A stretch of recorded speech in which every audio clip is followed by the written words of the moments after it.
Hey, good morning, and welcome to the Comics Experience Graphic Novel of the Month Club. This is our December show for the Comics Masterpiece Club, and the book that we have this month is it's the epitome of that phrasing, the Comics Masterpiece. It is such a smart book. Anyway, let's get into that with our guests. And the book is Enigma. I didn't even say it. What a moron I am sometimes. Hey, so it's Enigma with Pete Milligan and Duncan Fegredo, and there they are. Hello, Pete and Duncan. How are you? Hey. Yeah, welcome. Thank you for coming and taking time and doing the show. I want to actually prove just a teeny tiny bit of street cred here, because from my personal collection, here's the original first print of the trade. I don't have the original comics, but I have the original trade here. So that's how long I've loved this book, and it's really nice to have such a gorgeous version of this too. It's not just a great book, but this is like a really something nice else, version. isn't it? Yeah, it really is. It's spectacular. Yeah. A lot of work went into it. It was worth it, though, I think. Yeah. Nice. So my first question is always the same with everyone, and it's kind of my favorite question, and it's why comics? Of all the ways you could be expressing it yourself, of all the things that you could be doing, what is it about comics? What is it about sequential stories that thrills you, that excites you, that makes you want to go? Right, me first. Two reasons. I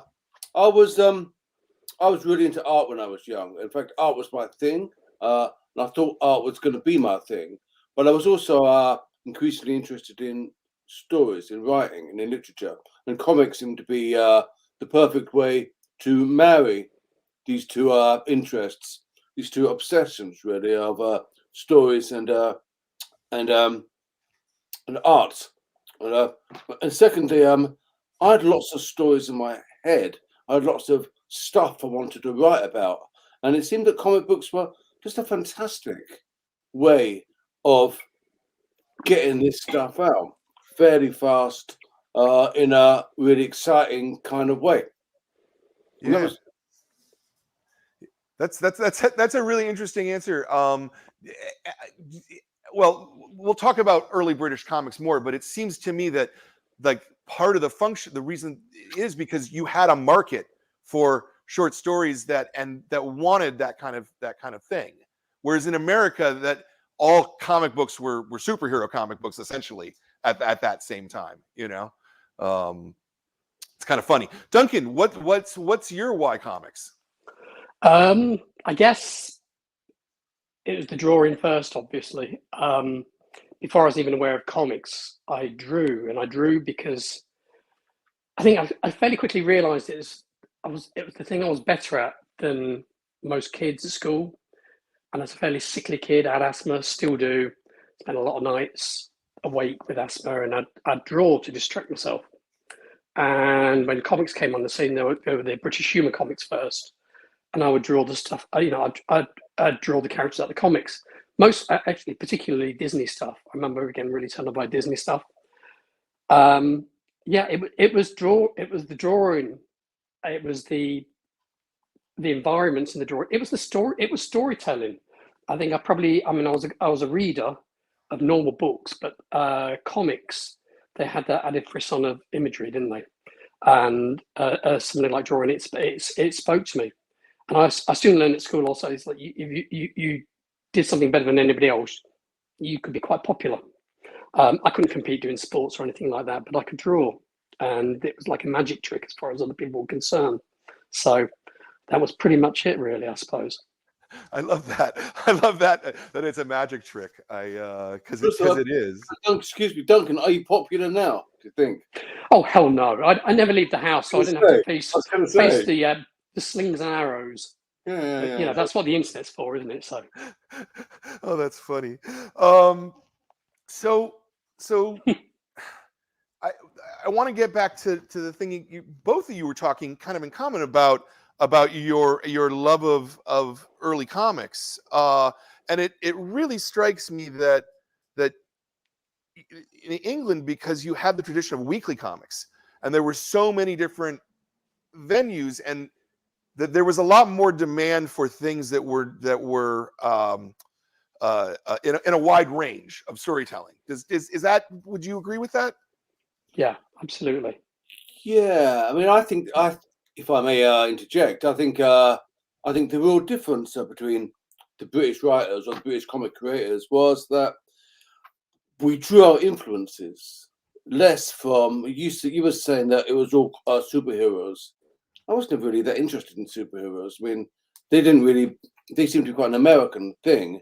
I mean, I was reading literature, I was reading books from an early age. I was one of those guys that was quite good at sport, but I read a lot and I loved that stuff. And it seems to be when I was thinking about comic books, I wasn't thinking so much of what superhero can I create.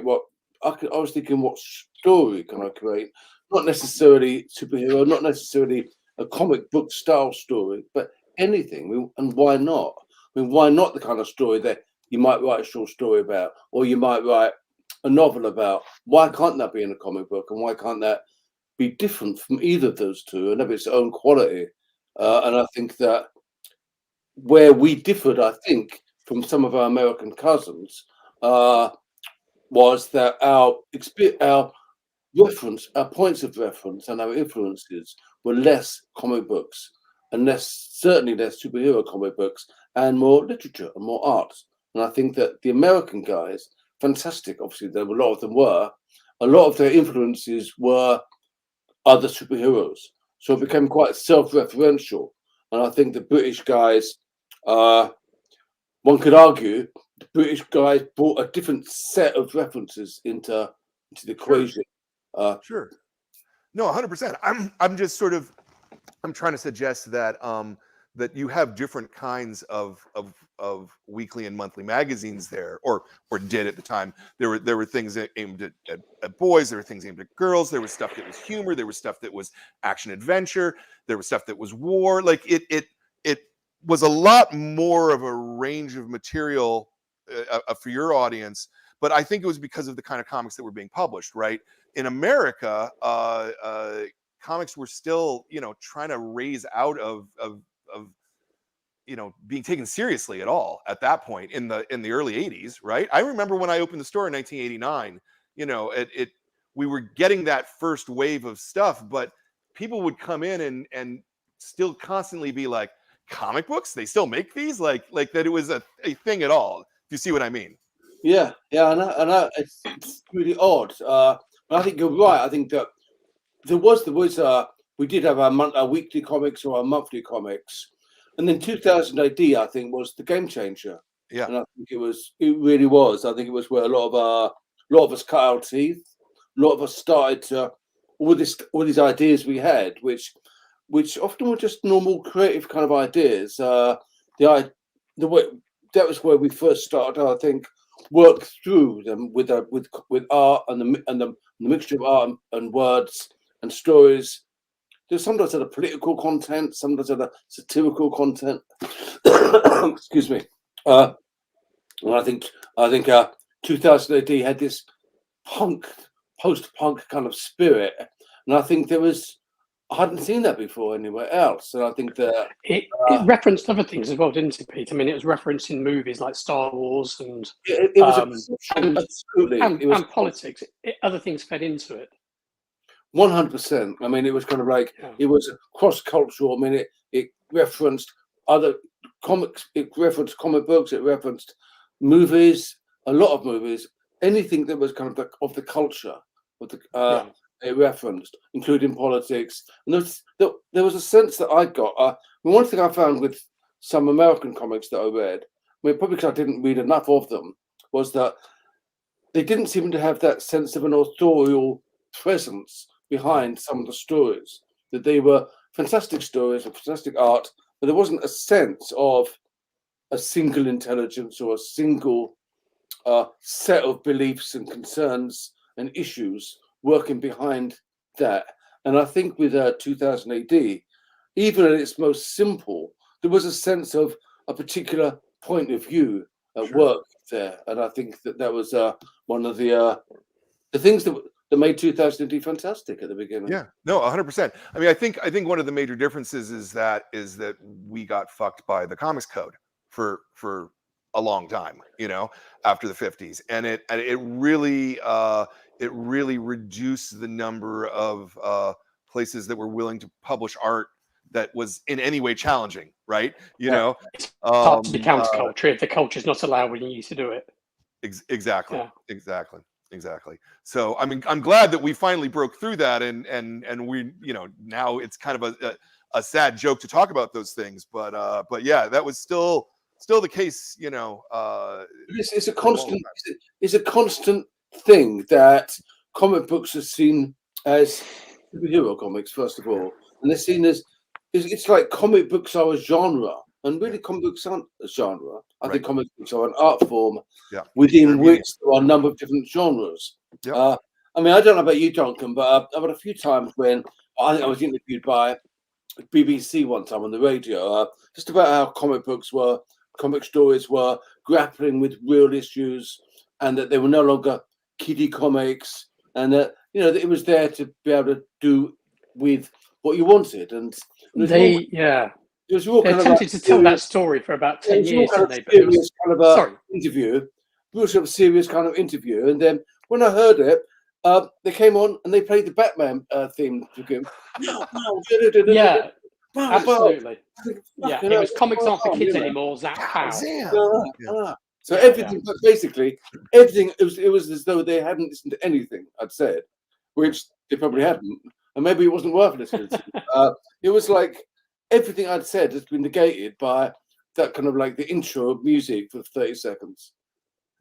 Yeah, they had their one story they wanted to tell, and if you didn't actually fit that mold, then you'd be edited to fit that mold.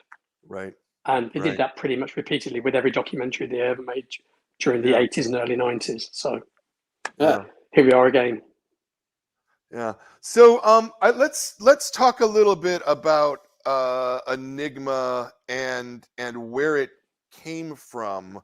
I don't just mean, we can talk about the mind part too, but I kind of want to talk about the publication history of Enigma, because I don't think that I've ever heard anybody really talk about Touchstone and Art Young's plan to do an imprint and what was going on there and how that worked.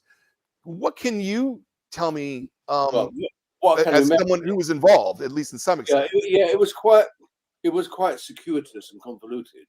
But I mean, Art Young was at the center of the storm. He was instrumental, really. Without Art, the book wouldn't have existed on a number of reasons. He originally he had started work for. He was working at DC at one time. Then he'd started work for Disney, from where Touchstone was created, and Art and I really got on very well, and we kind of was working on this book called Enigma for Touchstone. I think it was going to be one of his first books, and then when Touchstone, Duncan, if I'm getting this wrong, let me know, because I could easily get it wrong. But when Touchstone didn't come to fruition, I think he went back to Vertigo. Okay. There's a little bit more to this. He brought the books that he liked with him. Yeah. Do you remember? There was the issue, and I only learned this only a few years ago, even that while Art was at it's Touchmark, wasn't it? Like Touchmark for comics, like Touchstone for movies. So it's the adult side of comics. No wonder it didn't happen. Yeah, exactly. But there was an issue I didn't realize as I was drawing the book, and I think it's around issue 3 or 4, as I was drawing those issues. I heard that something was going down, that there might be a shift over to DC, and it was quite a shock at the time. It was, but what I didn't learn so many years later, that one of the things that Art hadn't confided with Disney, he had an assistant at Disney who knew every detail about the content of Enigma, of the storyline. He knew the twist. He knew what was going to happen with the relationship with Michael Smith and Enigma. Do you remember this, Pete? Yeah. But Disney didn't know any homosexual angle on it. Exactly. And there was a plan. They thought it was a hero comic, because there are superheroes in it. Yeah. In fact, at one time, Art said, one of the higher ups said, "There's a lot of talking in this, isn't there?" And I said, "Well, yeah, just people talk in these books, you know." And they thought it was a superhero book, which it is in a sense, but it's kind of an anti-superhero comic book. But it involves superheroes, so I suppose one could argue it's a superhero book. But yeah, so they had no idea the whole gay angle. Wasn't there a thing where if Disney put their foot down before about the gay aspects, that Enigma could have turned out to be a woman instead, changing the nature of the story entirely? Well, look, and a really badly drawn woman at that, let's face it. Thank goodness it didn't go that far. Well, someone else would have written it because I wouldn't have. I mean, no, I know. Well, obviously, woman, but no, I mean, it was Art just chanced it a bit, but as it was, I think he thought that if they heard about it, they would be kind of scared off. But when they started to read it and saw it develop, they'd be more likely to kind of embrace it and see it for what it was, and not just some kind of using the gay thing as some kind of easy kind of like thing for notoriety. But I think he thought that, or maybe just thought that if I hold on long enough, they'll be in so deep they won't be able to cancel it. Well, I don't know. That's a question for Art. Yeah. Well, we have to remember, Enigma wasn't the only book at Touchmark. I mean, there was the Grant Morrison book, Sebastiano, and Mercy with DeMatteis, and good grief, Paul Johnson. He brought them all over to Vertigo, didn't they? Yeah, they sure did. Yeah. And they were good books. I mean, they kind of when Vertigo launched as Vertigo, I think that the books that Art brought back from our Touchmark was a really important kind of like section of that initial kind of burst of Vertigoism, I think. Yeah.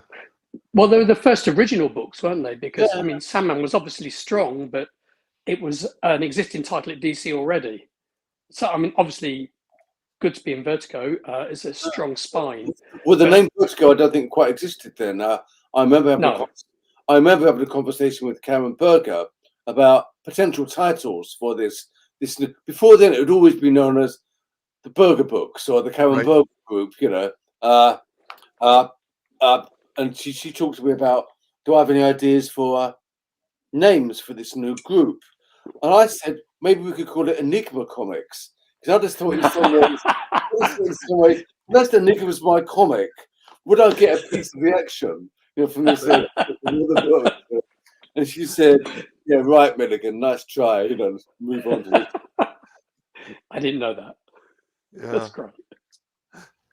I love hearing about those early days of Vertigo from your side, because, you know, from my side, that was right when I opened, was kind of when Karen was getting all of this stuff out and starting to transform American comics, you know, in that way, like making something that was viable.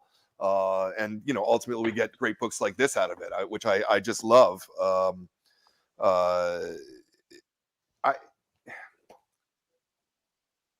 I don't actually know Touchmark. That's what I was going to ask. Do we know why Disney decided to just cancel the line of comics and not do it, rather than? I think Art Young stole money, and he basically said, either you walk, we're calling the police, or we're calling the police. I think that wasn't it, Duncan? Oh, offering the mouse powdered substances. I don't know. I don't know. I have no idea. I think perhaps it was ill-considered. I think perhaps they hadn't really thought about it, and I think so. Perhaps the power of Art's persuasion kind of like got them into thinking this could be a great idea, and they thought it'd be a great idea, and it would have been a great idea. I think they probably hadn't thought about it deeply, and when they did start to think about it deeply, they probably just thought, we don't want anything of this. They didn't have the vision to see the comics would become this thing. It's strange to me though, because Touchstone existed, and Touchstone did produce some movies, at least, that were interesting and had, you know, real ideas in them. Yeah. It's weird that they would get cold feet in that way, to me, you know. They didn't have the vision to see the connection that was going to be happening, and how great it could have been for. I mean, how good could it have been for Disney if all those Vertigo books had actually gone to this thing called Touchmark? Yeah. I mean, just think, Disney wouldn't have needed Marvel, would they? They had Enigma. Yeah. The whole world would have been different. What would they need? The whole world would have been different. You might be a Marvel-verse character at that point. So let me ask you a question about how you pitch a book like this, because it really strikes me that it's really kind of self-enclosed of an idea, structurally, if you know what I mean. Like, you know, normally if you pitch a comic, you know, it's a 1 or 2 paragraph kind of thing. How do you pitch a book like this where so much of what it is the art? I don't want to give away the end for you know, anybody who hasn't watched it yet, you know, or read it yet. How do you put that together? I mean, did that make sense as a question? I don't. Yeah, it kind of does, but often it's about relationships in this kind of story. I mean, I was a friend of art, and I still am a friend, and we're all friends of art. And I think in this case, it was, we had a beer. I think I was in LA at the time. I think I talked to him about this idea I had about the thing you don't want to talk about, and also about how it would kind of use superheroes, but the superheroes would be used in a postmodern kind of way that it's not a usual way of using them, because he knew that I wasn't a superhero comic book writer, really, and that wasn't where my interests lay, but they could be used in an interesting way for this story. And I gave him the germs of what the story was about. It was about this comic book, which the characters start to come alive from it, and you know, and then it becomes a story about this thing which you have to buy the book to read to understand what it is. And yeah, I mean, that was because I had a relationship with art.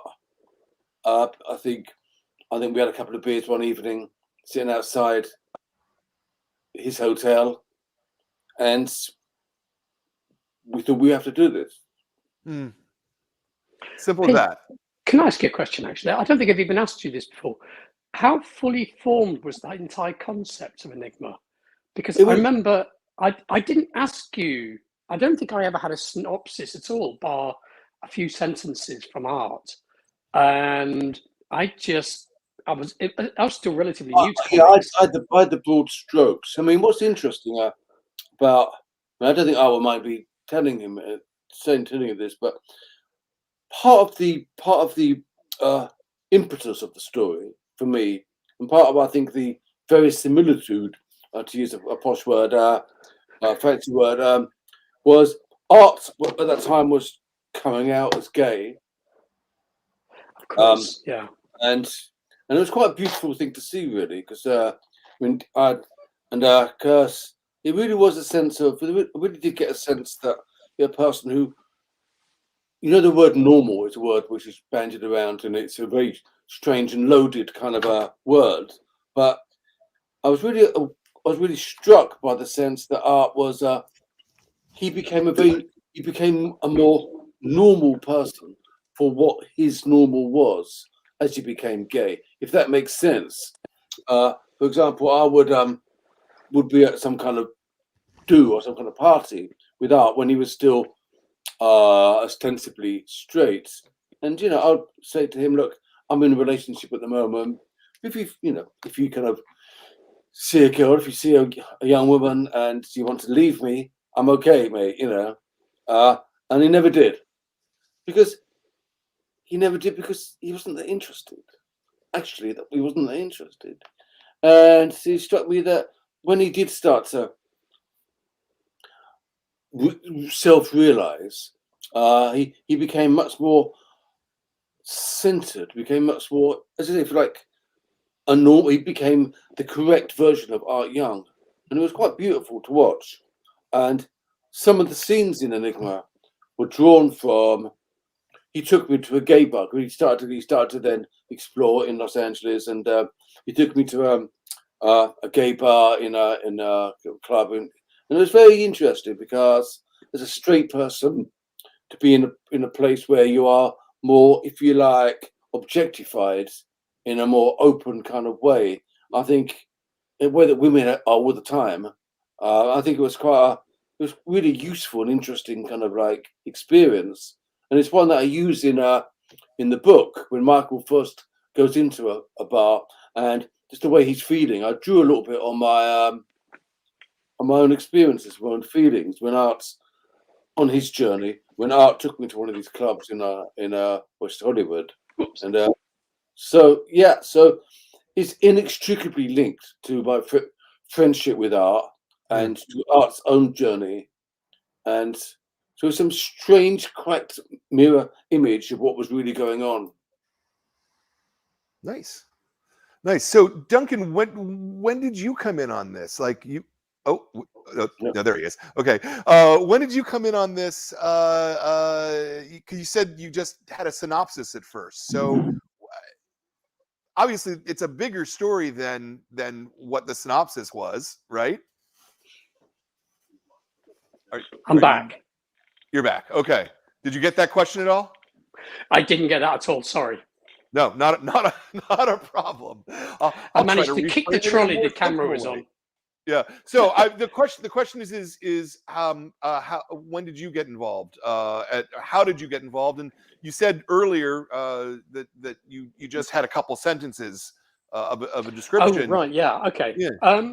So Art had been the first thing I did for DC was Kid Eternity's 3 books, and each book had a different editor. Karen edited the first one, Art edited the second, Elisa Whitney edited the third. I don't think anybody had the stamina to cajole me to get artwork out of me. You know, it was kind of like they were burned out after an issue and they had to move on. But it couldn't have been that bad because I think I was approaching the end of the 3rd issue, and Art gave me a call and said, I want to ask you to do a book, and it's a new thing. It's not for DC, and he wouldn't give me any more information at the time because I assumed nothing else was finalized. He said, all I can tell you is it begins with E, and there's 2 books. Yeah, because it was going. I don't think he at the time there were 2 books he had in mind, and one was Enigma, and the other was The Extremist, which of course was also by Pete with Ted McKeever. Yeah. There's a 3rd book called Edward, but that never well, did it? Yeah, yet to be released. Yeah, really. Obviously. Yeah, and without knowing any more, just knowing it was Pete was enough. Pete was one of my favorite writers. He did some of my favorite stuff, certainly. At 2000 AD, with Brendan McCarthy. I was a big old fanboy, so I was very excited. I'd gone from Grant Morrison to Pete Milligan. Things were looking up, so I was excited.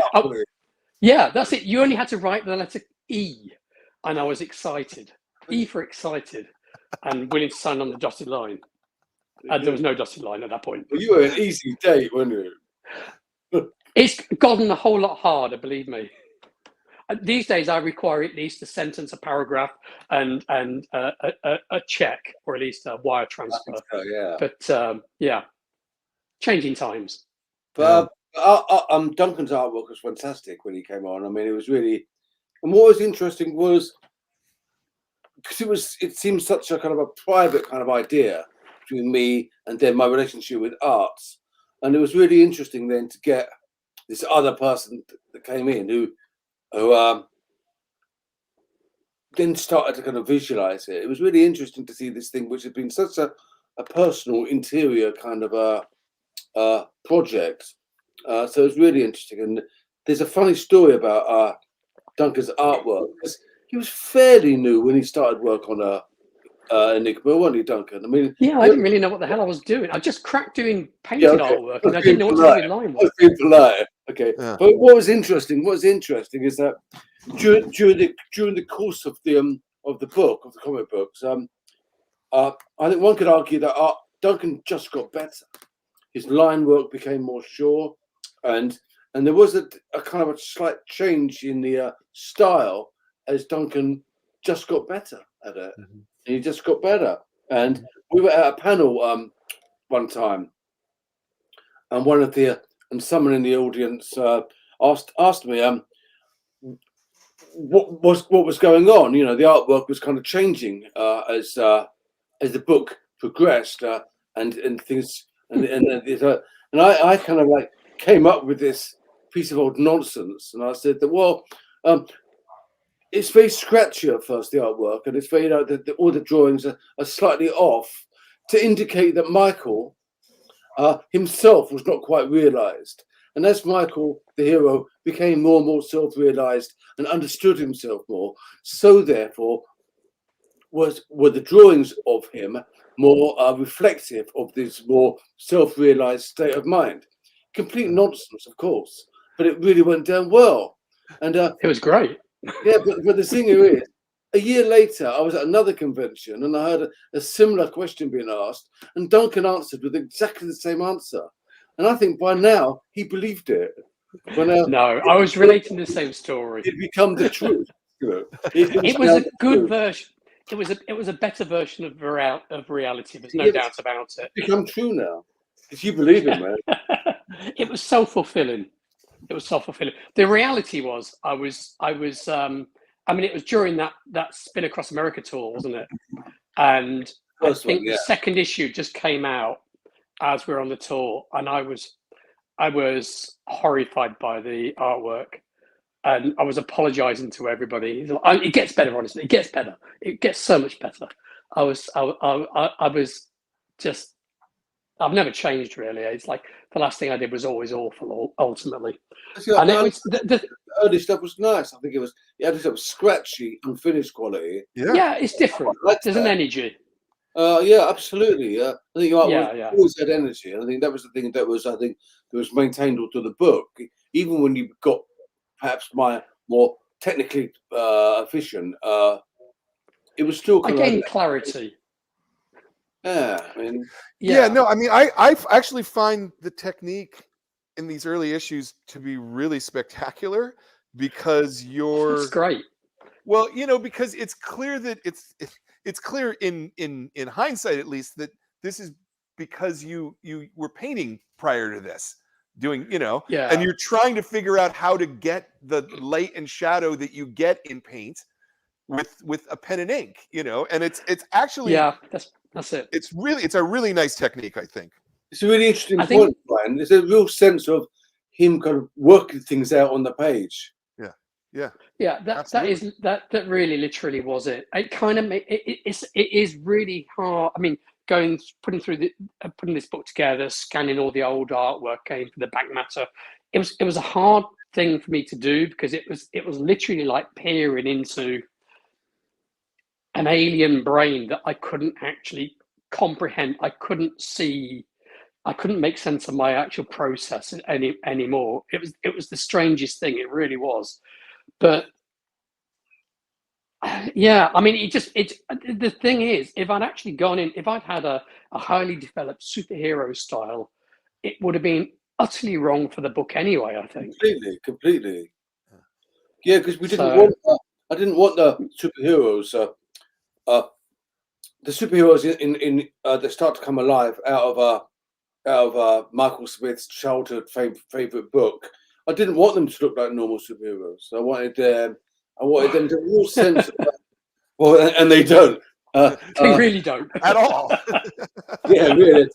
Well, it was for two reasons. One, because I didn't really know that much about superheroes myself. Obviously, I knew them. I'd written about them, but they weren't my thing. I wanted a real sense of a particular, distinct personality behind this comic book, and not just kind of like guy that wrote comic books at all. So what the distinct character of the guy, you know, who's a gay person from the counterculture who smokes dope and has a certain kind of outlook on life, and I wanted that to be reflected in the kind of superheroes that he produced.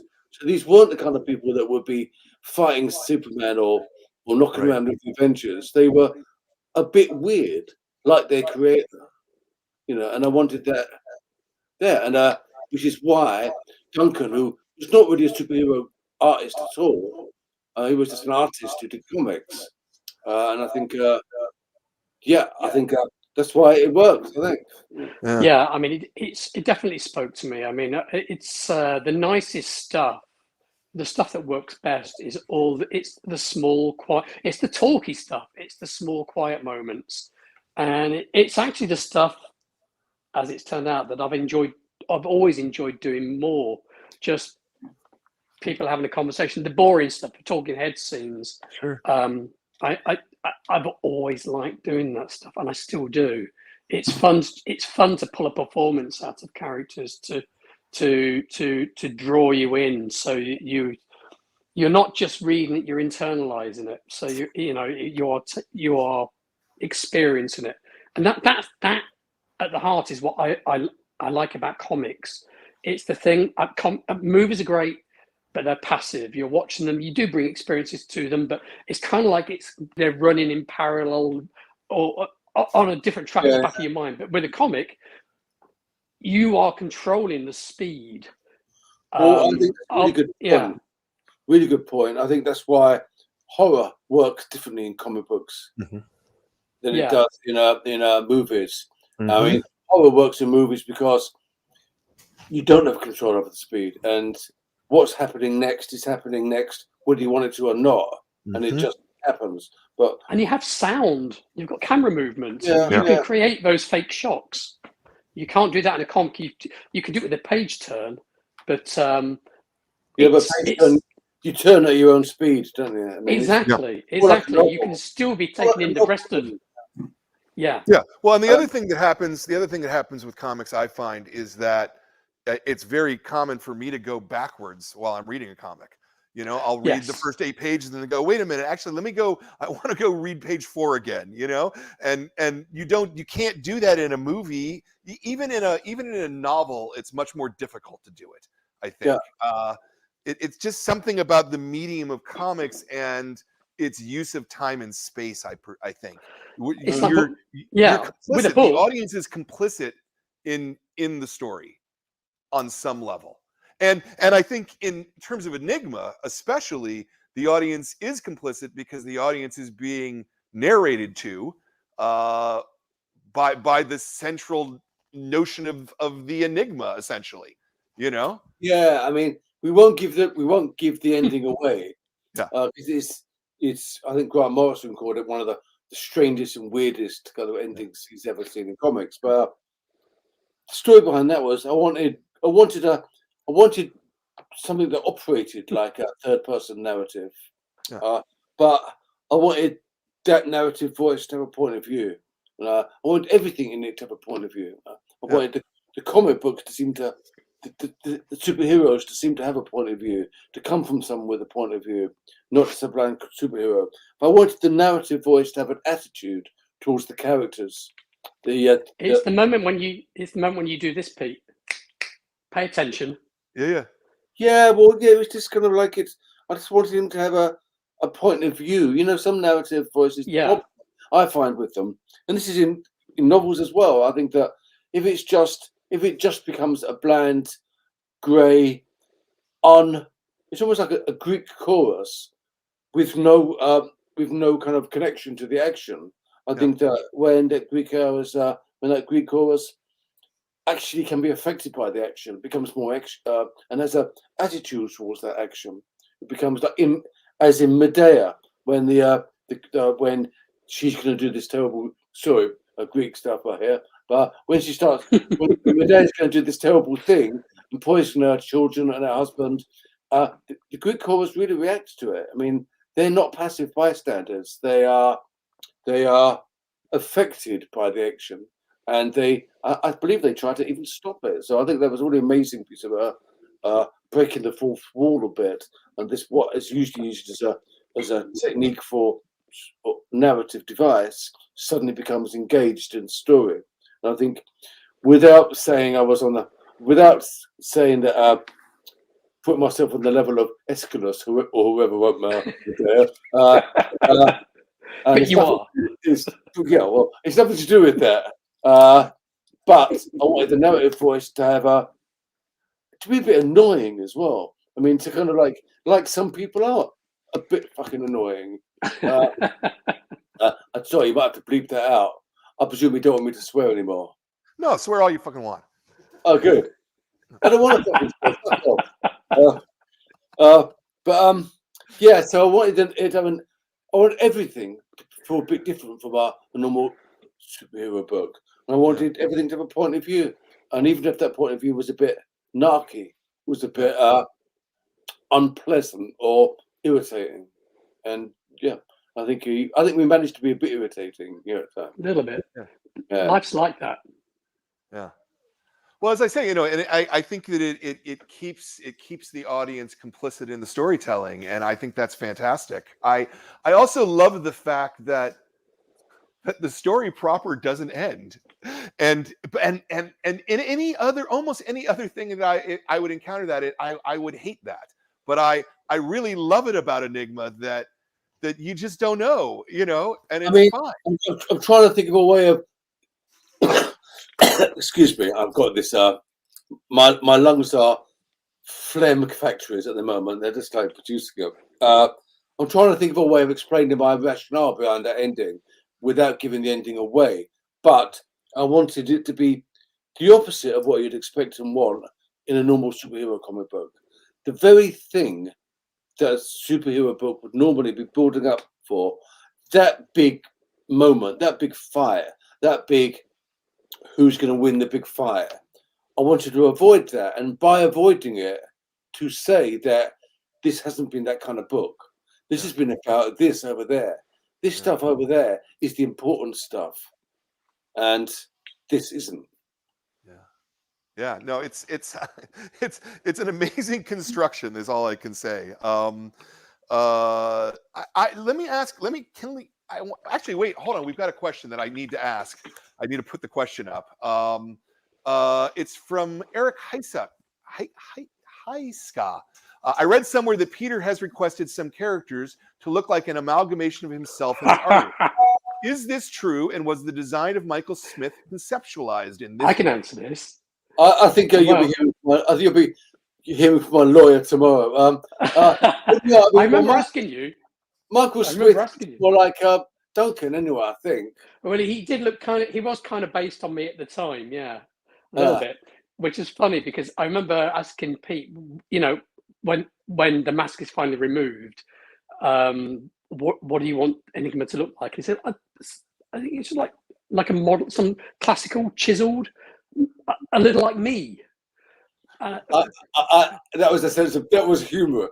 An attempt, or basically there was an attempt to be humorous, but also I was waiting for you to say no, we'll make it look like you, Peter. Perhaps Enigma looks like how I believed I might want to look, but yeah, he was just I think. Well, we're lucky it looked half decent at all at that point. We were honestly. No, but see, I can't think of any character in the book that looks like me. I can't. I think. No, it wasn't. It wasn't based on you. It was. I think there was a model, a male model that I'd seen some pictures of, and of course there was no internet at the time for searching these things out or anything. So I just trawled through my wife's fashion magazines. Well, it worked. Enigma was fantastic. Yeah, it came. There were a couple of shots. I said, "That's it, right there," and I could never reproduce it more than once. I was hoping originally, an envelope girl originally was supposed to look like Linda Evangelista in my mind, and it never did. Yeah, was art? But she looked okay. Did Arts get in there at all? I mean, young? No, it's that. Yeah, I mean, it's that problem. inevitably the main character always ends up looking like itself because you've got the reference. And I mean, he pretty much dressed the way I dressed at the time. So it was, I had a mirror in my studio and I could act stuff out. And if I'm drawing it, Yeah, why exactly. change anything? And you know, Yeah, I had like it was quite like more hair, a little bit more idealized, I think, and less a bit mass. But it was 30 years ago, so I can be forgiven. I want to ask you about the back matter, and in relationship to the production of the art, Duncan, because I'm astonished that this stuff exists in this form for you to have scanned it. Yeah, there's more. There's so much more, but there's only so much space. Yeah. I hoard. I mean, I used to scan my pencils at every stage. Not scan, Xerox. Yeah. So I'd have multiple versions of pages. It's why I could actually correct a couple of the panels in the comic, actually, which were edited for some reason. I can't remember. There are a couple of things which got changed by production. I don't know why, and I managed to get them back to the way that I'd drawn them originally. There's a minor bit of censorship I managed to replace, largely because I just kept everything.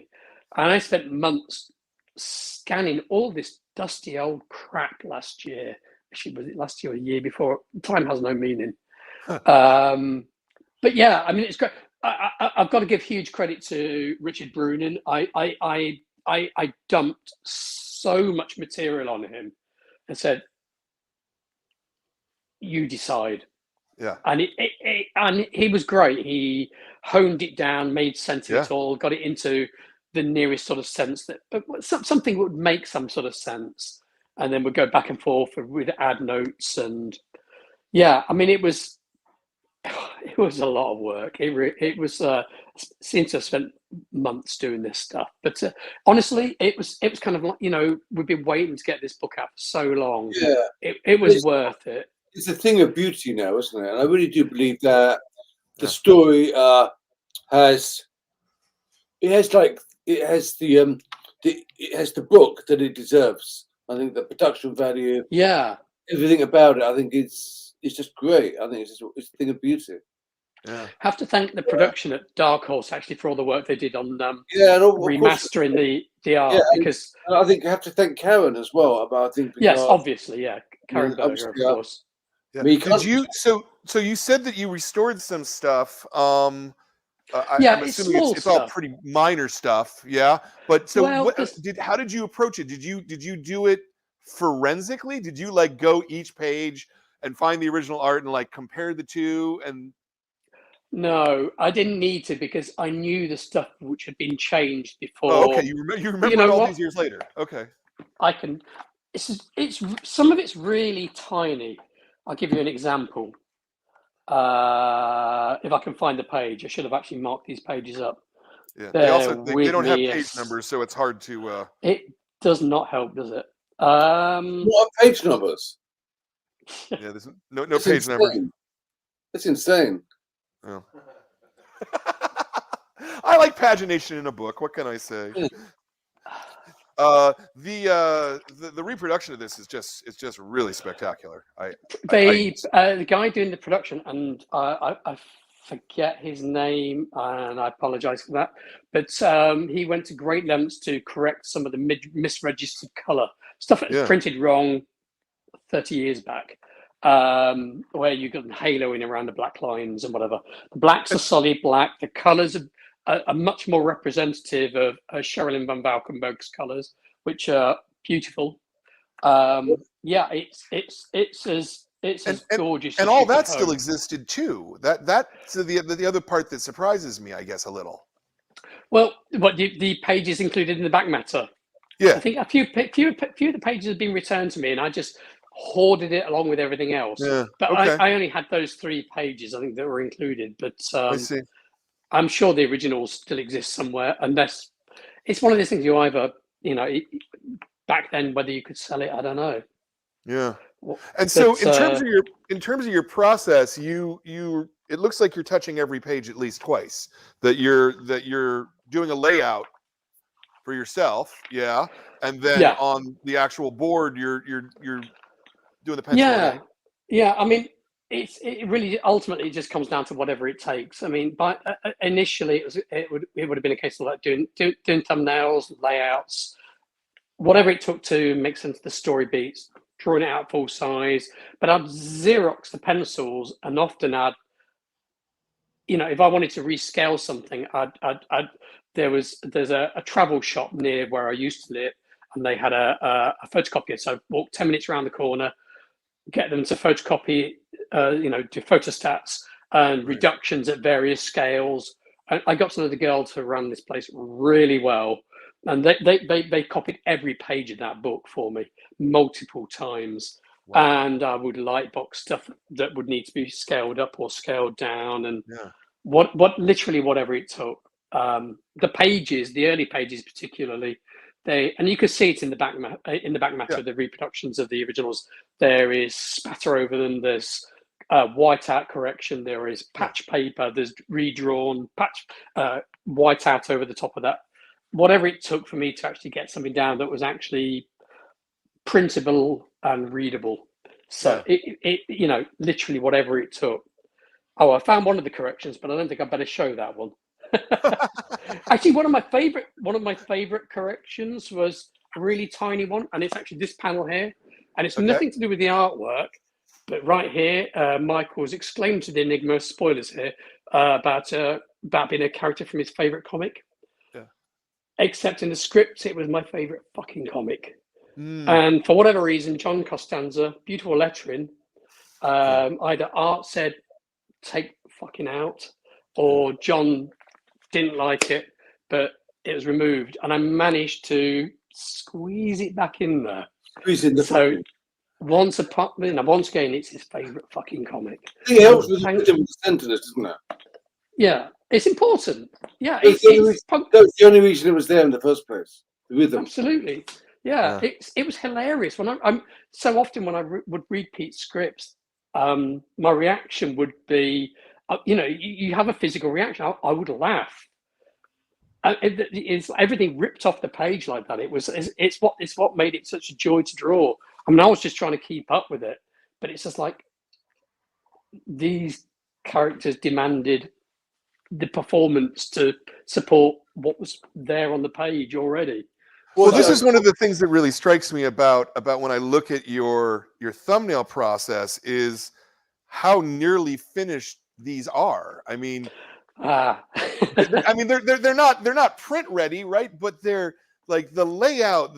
You're doing a lot of black that you don't necessarily need to do necessarily. No, I get carried away with stuff, and I'm testing stuff out, and very often, there are very often end up being multiple versions. I mean, it's something I still do today. I mean, I get. It's at the end, it's that thing. It's like you've got a script in your hand, and there are many ways. If it's a film, there are many ways to direct it. There are many ways to light it. Where are you going to put the camera? What are the characters wearing? How are you going to block this scene? And sometimes the choices that would come to me they were innumerable. And I mean, it's the process every artist goes through when they're translating a script into a comic at the end of the day. And it's kind of like you end up, if you have too many of these ideas, you have to sort of look. You're looking what came before, what comes next. And you're trying to think like, well, if I do this here, then I know that I can't use that same angle on the next page. So it's kind of like, which is going to have the greatest payoff. So it ends up taking me so long to do everything because I'm constantly weighing these things up. Frustratingly, I mean, very often the layouts are as good as it gets because I think it's because it's always the ideal version because it can always potentially get better. The moment you start finally doing the art, the final artwork, the moment the pen goes down, you're in the world of compromise. It's diminishing returns. You're never going to quite approach the final version of what was in your head. But by doing all the prep beforehand, making those decisions, you try to get as close as you can to it. So Duncan, as the story went on, were you doing less of that? Was that why? Yeah, well, yeah, I was. I had to. Assured. Yeah, I mean, especially I think there's some layouts for issue 8 in there, and by that stage, things were really late. It's great because the artwork's all in now; it's not late anymore, except for the delays in publishing, of course. Yeah. But that's another story. That one's not on me. That's why those pages were more realized in ink, because I was essentially, they were my pencils really. I would blow up those layouts then, and then I could more directly light box them and not change them. So it was a bit more of a direct route. I was trying to cut out more stages. It's one of those things. I mean, I change it up every time I do a book. And do you feel this constant blowing up and changing and having to go over and over and over reveals a massive flaw in your character? Do you think that one can argue? Well, yeah, absolutely. It's fucked up, isn't it? I know it's fucked up. You know it's fucked up. But as long as it gets done in the end, it doesn't really matter. Yeah, yeah, and I'll say, I talk to an awful lot of cartoonists, and no two people do it exactly the same way. It's kind of brilliant and spectacular. It's one of the things that I most love about comics is that is there's not a right way to do them. The biggest compliment I had was unique, isn't it? Yeah. Yeah. Really I was going to say, the biggest compliment I had was one time talking to Howard Chaykin, and he said, "You do this stuff really quick, don't you?" And I said, "Yeah, it looks like that, doesn't it?" I mean, but you know better than that. That's the trick. The ultimate thing is, like, whatever ends up on the page in the end, no matter how labor intensive it is, no matter what's come before, is trying to make sure it looks like it's just happening. Yeah. Yeah. You don't want something to stop you in the tracks, even if it's ridiculously detailed. You want it to still feel like it's got some energy to it, like it's just happened. It's the swan on the water, graceful above. Well, I'm not saying my art's graceful, and certainly not at this stage. That's really interesting. So it's like all the shit's going on under the water, You have to work really hard to look as though you don't work at all. Yeah. Yeah. When I'm playing games, I'm working hard. Reminds me of the quote about Mark Twain. Apparently, wrote someone a letter once, and he said, "Excuse the fact that this letter is so long. I didn't have time to write a shorter one." That's brilliant. It's quite appropriate. Well, that's interesting then, Pete. How do you change your writing style for your different collaborators? Did you write this differently once you started getting pages from Duncan? I mean, I think about that.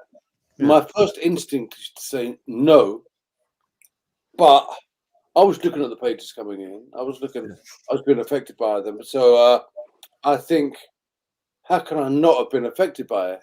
What I was seeing. I think the central arc of the story, what the story was about, what was happening to the central character, I mean, that remains the same, because that was part of the story. But the other stuff about the superheroes, and when I actually saw, you imagine these crazy kind of people, and then you see them, I think it must then affect the way you want to talk, the way you put words into their mouths. There was the stuff with the truth in the church, and I don't think you actually wrote him as getting bigger. And I decided to make him, as the truth gets bigger, he got big. It was a visual metaphor. I really liked it, and I did wonder whether you changed anything like that, anything with that as a result when you saw the pages. No, but I think sometimes you did do stuff I didn't ask for, and I think that's great. I think smart like that. But that's what happens as soon as you when you initially write a script. It's. I mean, I never when I think about the characters. When I think of the characters that I'm writing and the scenes that I'm writing, I realized recently that I don't think about them as two-dimensional things that are going to be drawn. I see them as moving characters. I envisage. That's how they feel to me as I've read them. Any of the books Yeah. we worked on. I envisage them as living, breathing, three-dimensional characters moving around. So then it's always a bit of a shock when you see them, as it were, regurgitated into these two-dimensional versions of what you had. So there's been a big shift there. And so I think that you then think, okay, then, so this is actually what they look like. This is in reality. But then when you come to write, you still think about them as these living things. So it's like Duncan is revealing their two-dimensional forms. But in my head, there were three-dimensional forms of this. Does that make any sense at all? It makes a certain amount of sense. Is this is this as true if you're writing Batman? No. Yeah. Yeah. No, he's just Batman is always two-dimensional. No, he's not actually. Batman's fantastic, you know. Yeah, right. I'm really glad I didn't create him, you know.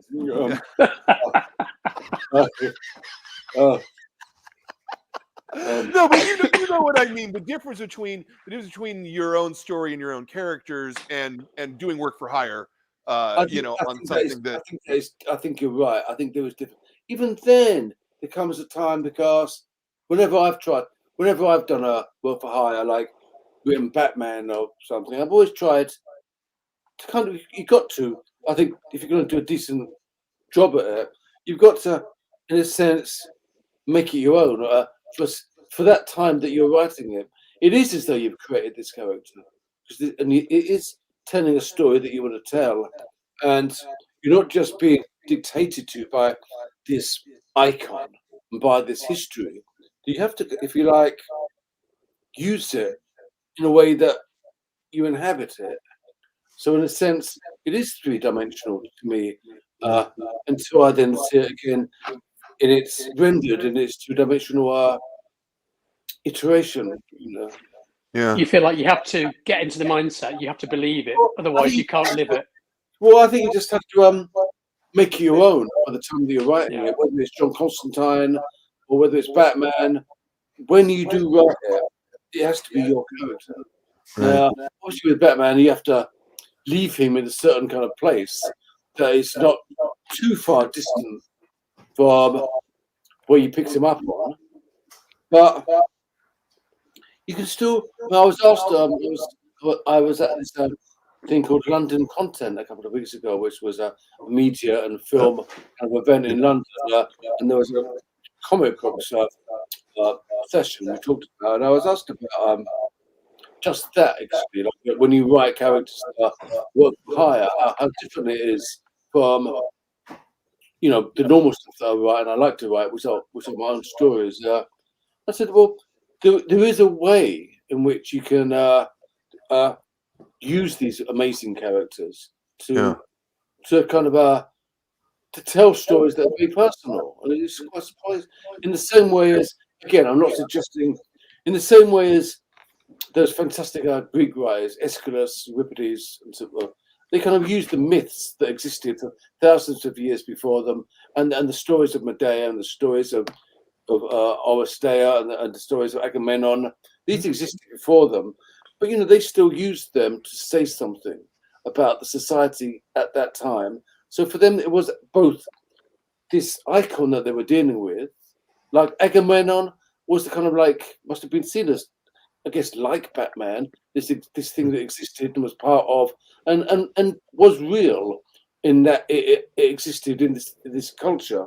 And I think you can still work for hire and make it a personal story. I mean, for example, I wrote a story a couple of years ago, a Batman story, and I think I was inspired by. I've been to see the latest Batman movie, and there was all these. It was just like all this kit that Batman had, all this technical, expensive kit that he had, and it was kind of like he just had so much stuff. And I was thinking, well, you really need to have a lot of money to be able to buy all that stuff. Sure. Well, he seemed to be he really seemed to be exist only because of the capitalist system. He really seemed to be a part of it, like Wayne Enterprises and the capitalist side of it making money in the capitalist system was the only thing that enabled this version of Batman to exist. And so I kind of wrote a story where they had to really watch their money, because it was around the time of the financial disaster, financial crash, and Wayne Enterprises had hit the rocks a little bit. It was losing money. So every time Batman fired a rocket, he'd be told, well, that cost like £500,000, and so you have to really watch the sense, you know. And so there was a way in which I had a personal reaction to something, and I managed to get it into a story, but still tell a kind of Batman story. Sure, sure. No, that makes a lot of sense. That makes a lot of sense. Jordan tells me we have another audience question, so let's put that up from Antoine. Hey, Antoine, that's cool. Have you ever been tempted to revisit the world of Enigma? Not to tell what happened at the end, but to tell other stories. The world was so rich, and it felt like there were more adventures to be told. Yeah, tempted, but I guess never quite tempted enough to do it. Also, because that book was so special to me and to Duncan and to so many people that read it. Always thought one had to be really careful about what you did with it, and you certainly wouldn't want to look as though you were exploiting it in any way. And it just seemed to be such a thing of meaning, and one would always be loath to do something which, if you like, degraded that meaning slightly. And so even though I've thought about the world in which Enigma lives and his life beyond the story that we tell, and there's been talk about perhaps even some TV stuff, and I've had to think about other storylines that could happen, and I haven't done it. But what is interesting, Antoine, is it? Yeah. What is interesting is you're right. There is so many other stories that can be told from that book. There's the characters themselves. There's the relationship between Enigma and Michael. Seems to me fascinating. I mean, it's one thing, and it seems to be saying something about the nature of love itself. That the chase and the arrival at love is the thing that Hollywood movies and most stories tend to engage themselves with. But that thing that comes next tends to be not talked about. You know, the other side of love, which is, all right, then where are my socks? You know, but not only that, not only that, but I mean, Enigma is this amazingly beautiful, but he's a creature not quite human. And he's a superhero. What's it like being the lover of a superhero?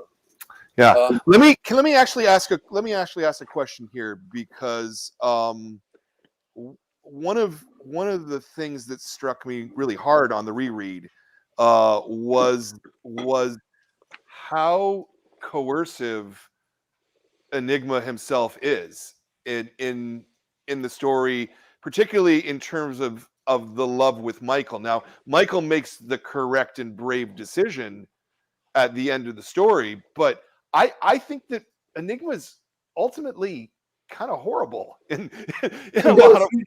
Actually, it's really interesting you say that, because in thinking about what could happen next, one of the themes that I start to explore is how much of this, even though it's right for Michael and Michael's journey was right for him, how much of it has been manipulated by Enigma because it's necessary for Enigma.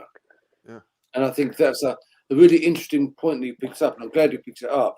And it would be, if I were to write anything else, either in another form like television or in another comic book, that would be one of the themes I'd explore for sure. Yeah, interesting. Another question, Jordan? Or not? Oh, there is. Okay. Also from Antoine. Question for Peter. If memory serves, Enigma and the Extremist came out very close together. Both characters go on journeys of identity. What was similar and what was different about writing these books? Well, they were quite different books. But you're right; they're both about identity. But I think that's one of the recurring themes in my books. I mean, I don't think it's just reflective of that I continually search for my own identity, or maybe I do without knowing it. And this is the way I do search for my identity. But they both obviously came from a strong feeling I was having at that time about identity. These were times, I think, it wasn't just a personal thing. I think that they were perhaps times when there was a lot of sense of searching for identity culturally in that time, and also sexually and emotionally around that time. And the people I was talking to, I think, were going on those kind of journeys. And I think those both stories were born from those feelings of if you like, this slight mix that was happening in culture and in personal life around that time. And for some reason, these two strange creatures were born from that time. Yeah. Just to sidebar that, is there any is the Extremist going to ever come back into print? Do you guys own it? Have control of the rights the way you do with Enigma? Yeah, we own that. Yeah. So you think that's going to come back to print at some point? Well, it may come back in some form. Yeah. Or other, Yeah. But because I think it's got such potential to move on to tell more stories. Because I quite like I think Borges, the fantastic Argentinian writer Borges, he often talked about in his short stories he would talk about novels that had existed. He would reference novels, and he would kind of like praise a novel in a kind of a paragraph. And he said that he found the idea of writing a novel unconscionable because it was so it was just so big. He thought it much better to write a short story where someone referenced a short story as though it existed, and just in one paragraph spell out all the salient points that he would have covered if he'd ever bothered to write this novel. And in some ways, I like to do a comic book short story series that, if you like, scratches the edge of this world, tells a really important story, but suggests a world that exists beyond the pages of this comic book. Yeah, I'd say. I've decided that's what I do. Yeah. Very good. It's not going to be good for a page rate, though, is it? It's small, big ideas, small amount of pages, less money. Yeah, but I've got a lot of ideas. I want to tell them. Yeah. Nice idea. So I wonder, as an artist, Duncan, how easy is that for it on your side, right? Because in a way, writing a script is a relatively easy and quick business, right? Excuse me. You know what I mean, though, right? Like I'm sorry, mate. You can physically, it's a faster process than doing the art. You can write crowd scene a lot faster than you can draw it. Can I just interject? All joking aside, yes, the process of when I sit down and I have the idea and I kind of write the script, but the process of that idea gestating, having that idea gestating, and that idea forming, that can take a long time. 1,000%. I was not trying to suggest otherwise. I meant the kind of the physical execution part of it. Okay. And so what I wonder as an artist, Duncan, is how you decide how and what to take on. Because I would put it in terms of this. So your first two works were Kid Eternity and Enigma. Kid Eternity is controlled by a company that will probably never ever put it back into print again. I mean, they might for the 35th anniversary edition, maybe, but you know what I mean? Like you're probably never gonna ever earn another dollar on that ever again in your life. Whereas this, you own at least a portion of it. I'm curious about that, because for the reasons that I was saying, because when we look, Peter, when we look at your bibliography, right, it has its own Wikipedia page. That's how long it is, right? Duncan's bibliography is like 12 books, Yeah, I think. Yes, I think It's it's true. right. You do need to have you need to have lots of ideas and write. I mean, and I think that of course. I mean, I could be writing 3 monthly comic books at the same time if I so wished. Yeah. And I would suggest that Duncan would find it quite difficult to be drawing 3 ongoing monthly comic books at the same time. I wouldn't even consider it. In fact, I think it's struggling to one, wouldn't it, at the moment? One has always been a problem. Yeah. I've never been fast. I can be fast, but I have to do it in a different medium entirely. Yeah, I mean, I make the best choice I can for the book I want to do, and hope that it's going to work out. It works. Whatever you're doing really works. So. Yeah, but I mean, it's why when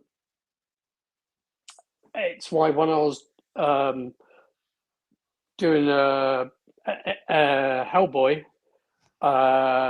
which was, it's been successful. I don't own it, obviously, but I do make royalties from it, and and it's good. But when Mark Miller suggested let's do it was a 4-issue series originally, MPH, 10 to 5.5, I guess. Why I said yes. I just said to Mike, I need to go do this because I should probably own something else, or half own at least. And Mike completely understood it, and so I wanted MPH, and that worked out really. It was a good choice, largely because of Mark selling Millerwell to Netflix, obviously. Yeah. Had I not done that, I would have drawn probably and found an easier time drawing. Well, maybe not easier, drawing more Hellboy, and it would have been steady with the royalties, but the result would not have been the same. So, I mean, it was a good decision. It's why I chose to sue, again, Poison and Hellboy, to do some storyboarding work. It's the first chance I had to do some storyboarding work for Noah, Darren Aronofsky's movie, which had, should we say, mixed reviews. But it was for me, it was a great experience. It was a chance to work using skills I'd learned in comics, and just watching movies or whatever. Translate that into doing storyboards. What's the difference between those two things, Duncan? What's the difference in sort of pacing and timing and those kinds of things? Did you have to rewire your brain to make the jump? I mean, it was a struggle. It was. I kind of gotten. Yeah, it was a struggle because I wasn't really. So I wasn't actually, while I was on the production or pre-production, I guess, I was working from this very room. I wasn't working alongside any of the other art departments in the Protozoa stable, Aronofsky's production company. I was here on my own, and I would just converse with Darren every now and then via email and the odd FaceTime. And he'd send me shot notation to go with the script, and I would work on it. And I would have no idea. I never had no idea on how much I was supposed to be doing. Am I doing too little? Am I doing too much? I had no idea. All I knew was I started on Monday and ended on Friday. And that in itself was a revelation, because comics bleed through the entire week, or always had done for me. It's like if there were pages to be drawn, I was always behind. I was always working or worrying or playing games and worrying that I should be drawing, whatever. On the storyboards, I was producing what I was producing, and I'd get paid every Friday regardless. And that was a weird thing. But I had no idea. I had no marker of where I was in the production. No one was telling me, we need more of this, we need, or whatever. It took a while to realize that it's like, oh, hey, if it was going badly, I would have been sacked by now anyway. And I was piling out quite a lot of material. I was working scenes over and over and over, coming up with quite a lot of creative stuff. Certainly in the initial stages, and the process is different in itself. Well, I mean, my process was different from the point of view of I wasn't making finished artwork. I was doing, for me, rough pencils and inks, and I was treating it like a rough open line style comic. And the drawings had real energy to them. I really liked doing this stuff. And what I liked doing was I liked not finishing the artwork. Finishing artwork is a pain in the ass. It's grind. The best the comic is ever going to get, from my point of view, is a thumbnail where it solves all the storytelling problems. And it's that's perfect. Duncan, I think you could do a comic in that style. Yeah, it's a mental. I do as well, actually. Thank you. I appreciate that. It's a mental leap. It's that problem. It's like it's doing the storyboards to make that translation. I was probably overdrawing them for storyboards as well. Storyboards isn't really about the drawing at the end of the day. It's about solving the problem of showing, okay, this is the camera setup. This is where the actors are. This is what's going on in the background. Right. And I was doing all this stuff at that stage with very little detail of what was actually. I was making shit up, I guess, at the end of the day. Yeah. But what was I going to say? There was another. You are considering other stuff. You've got technical stuff, whereas in comics you are controlling the end point of where you're placing the camera, where you're placing the characters, how the characters are relating to each other. You're not just directing it; you're editing it. Obviously, the edit is in the script as well with the dialogue. It's all there, but it's the combination. But you do have ultimately they have the control over it all. With a film, obviously, you're given an indication of in a two-dimensional drawing of something which would suggest not just character placement, but also from one shot to the next shot of what the camera might be doing in that point. So you've got a moving issue and a temporal issue. You've got movement and time, which is it's implicit in a comic, and you're controlling it from the dialogue and the immediacy of the dialogue and how you're showing, how you choose to portray it. But obviously there's an actual visual, movies move in real time, and they're edited in real time. I don't know. I was making shit up, hoping it made sense. I did some wildly crazy stuff, and as I got used to the idea of manipulating these things, and I don't think I've only watched it once because I found it really hard to watch, because all I can think of I got that wrong, I got that wrong, and I realized, well, the reality is I was doing some fancy schmancy stuff in my storyboards, but there's a documentary at the end of the Blu-ray, which is the only part I've actually watched on the Blu-ray, actually. And there's a moment when Aronofsky says he had all these big ideas about what he was going to do with these big expensive sets, and it was his most expensive movie at that point. And I think when it got down to it, he said there with all these thousands of extras and cameramen and lighting and whatever, everybody around this very expensive production, it's like, well, instead of all this exciting stuff that was going to go between A and Z, it's like that I was planning to do, where I was going to move the camera here, there, and everywhere. It's like we're just going to get from A to Z as the quickest, most efficient way possible, because this is all costing money now. Right. You can be creative in the storyboards, but you can't. But at the end of the day, it's like the reality on a set. I can't imagine what it must be like to get that stuff in motion. I don't know. It was a great experience, though. What was the question originally? I forgot where we started. I don't know. It doesn't matter. Oh no, it's a conversation. I don't know. Yeah, it was relevant, wasn't it? It was about the the relatively few books I've drawn. How do I choose them? And I'm not saying I'm choosing them from the point of view of the money. You try and make a point that's going to keep you interested. And it's not always worked out, but mostly has. Yeah. I think we have one more viewer question. Let's pull it up. Oh, come on, Jordan. It's supposed to be ready. Mad Mod Monkey God I am really curious about whose Duncan fine art influences and comic book influences are, just in general, as well as at the time of working on the Enigma. Back then, it would have been so coming through.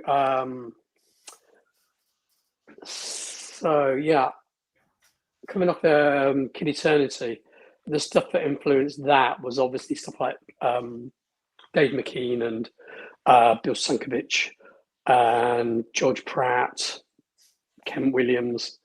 And I think there's probably still elements of that coming through in the line work on Enigma.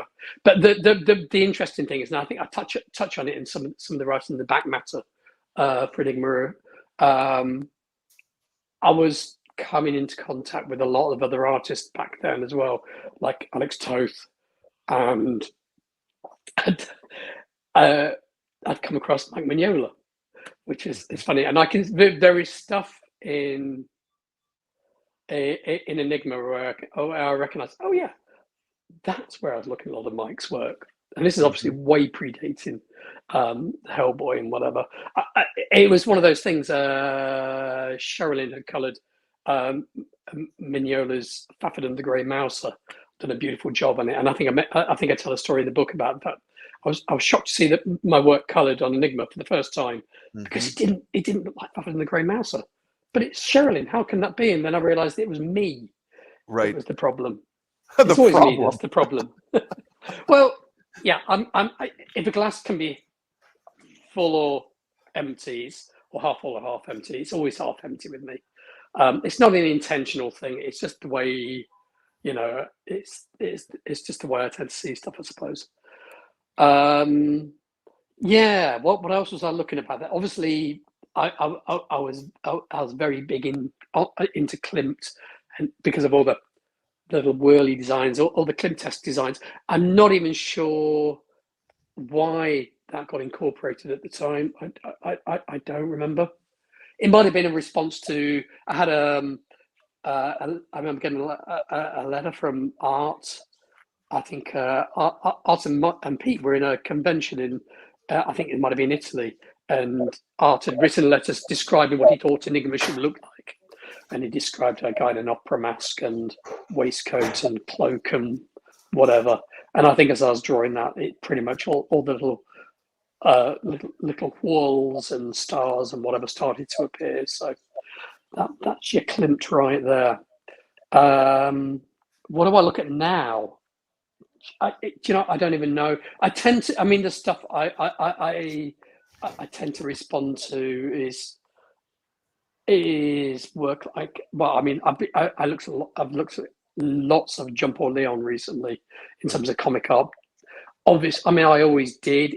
It's fantastic, and he is a fantastic artist, regardless of whether he's passed or not. It's an appalling loss, but got pulled back into his work again recently. It's as fabulous as it ever was. Mike's a big influence, obviously.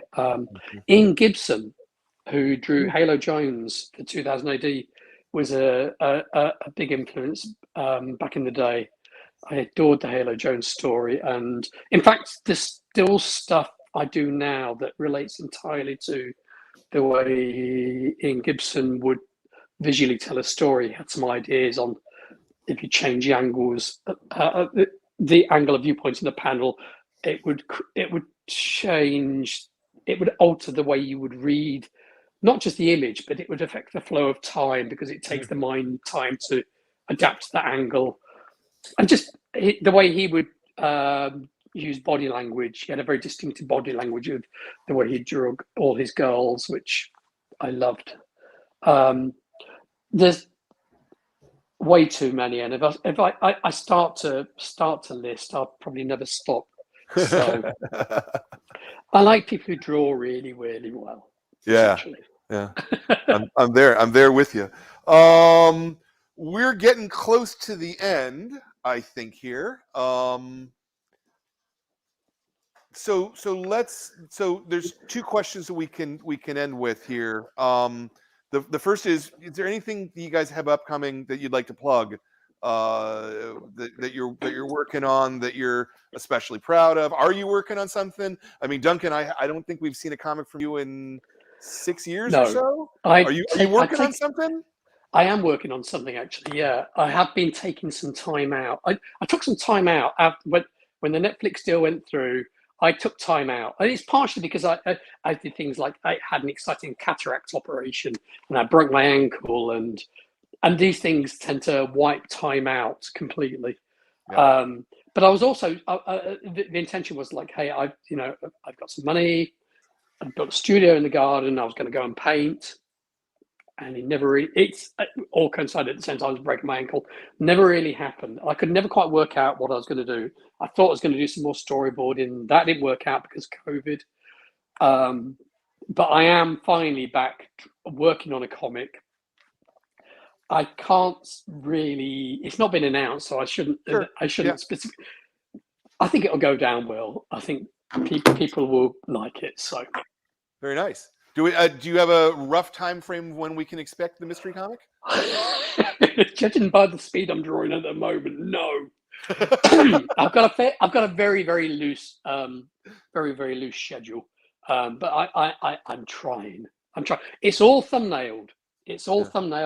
I've been through the first issue to the last issue.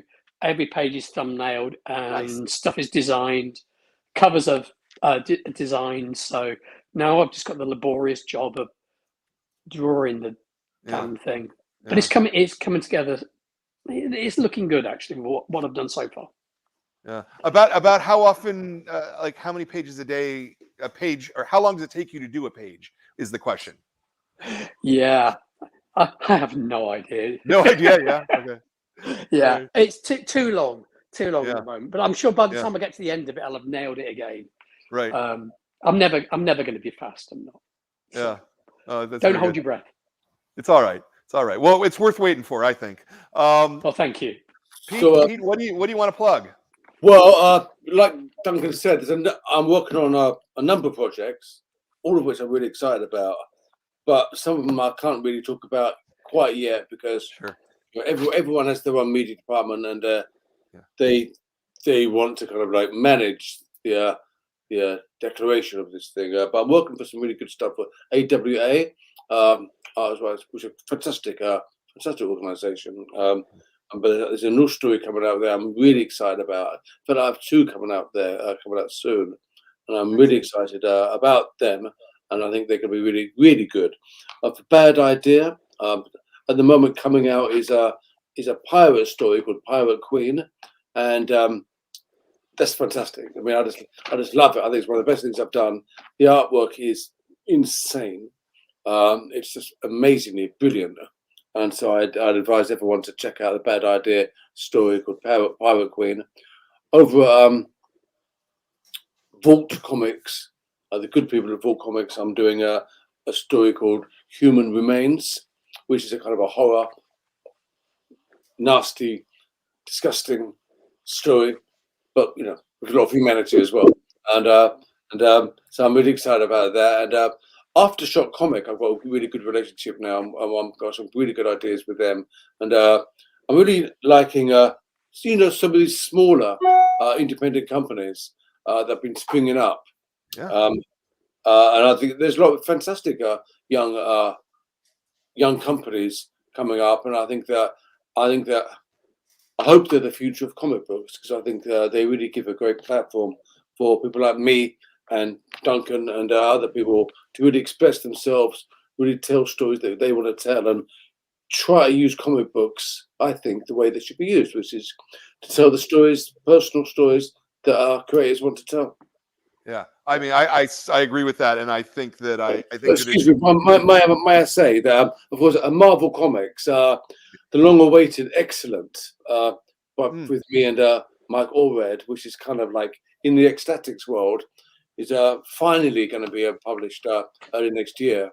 COVID kind of pushed it back quite a bit. Yeah.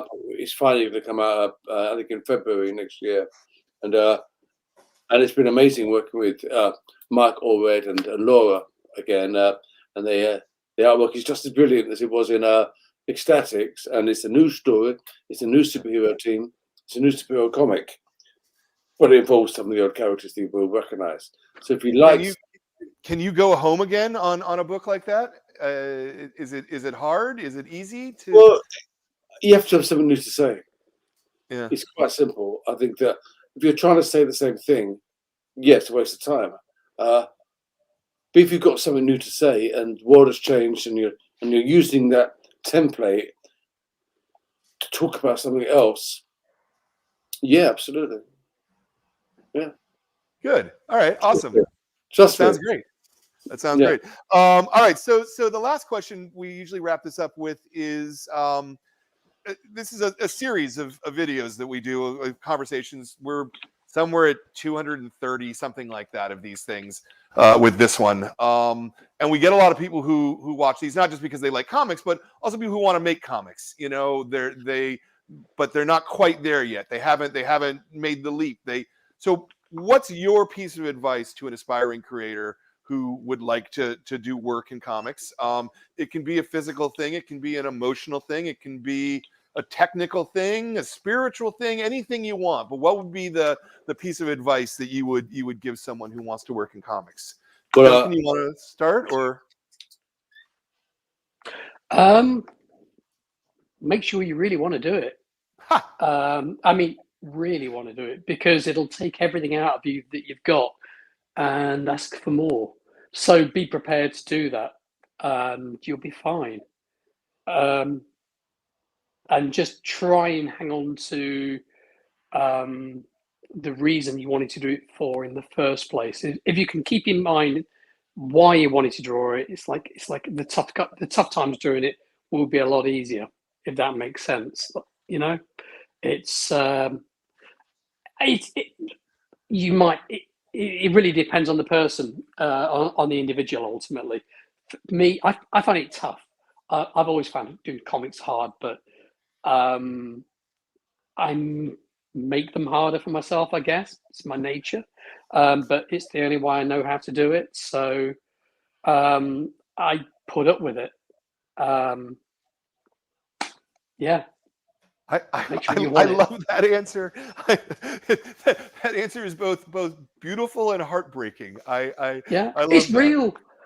I get it. Two guys I know best in comics: Sean Phillips, Charlie Adlard.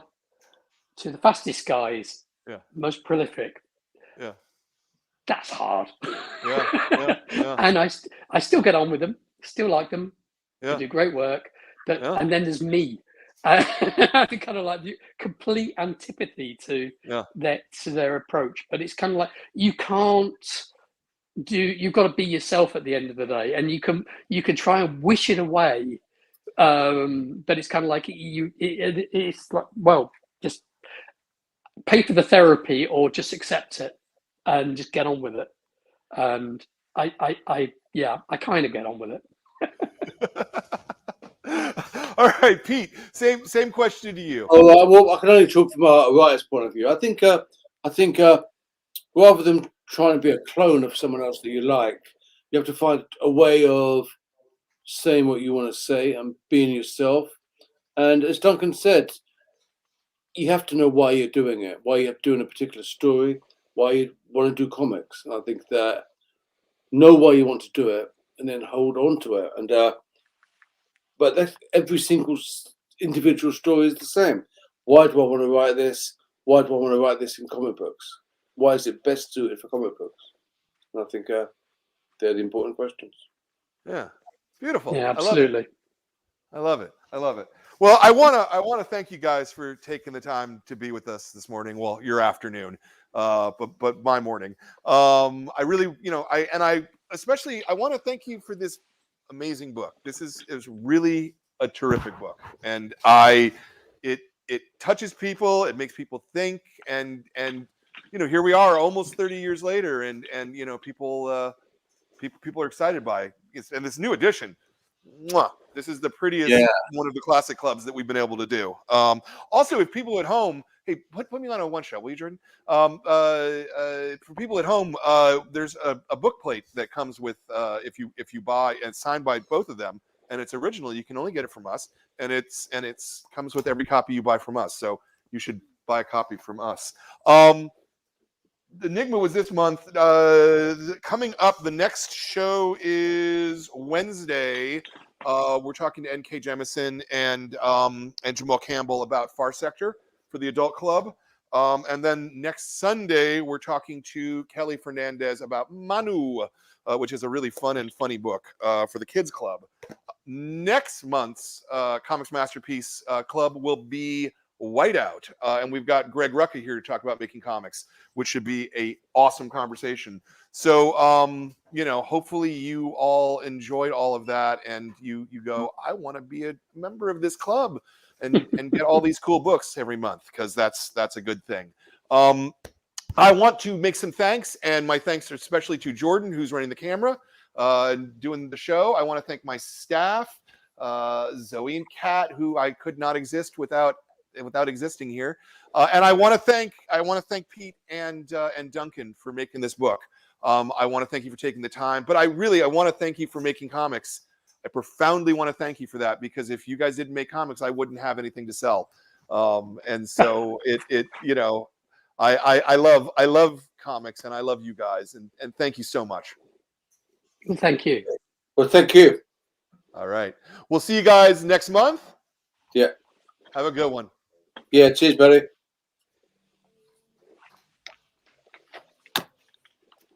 Thanks very much for watching this episode of the Classic Graphic Novel of the Month Club. If you enjoyed this interview, please make sure you hit subscribe and hit that bell up in the top corner. You know, every month we look at the history of comics and we pick a great graphic novel to bring you and a great interview to bring you as well. We'd love it if you joined the club, and we hope that you can join us.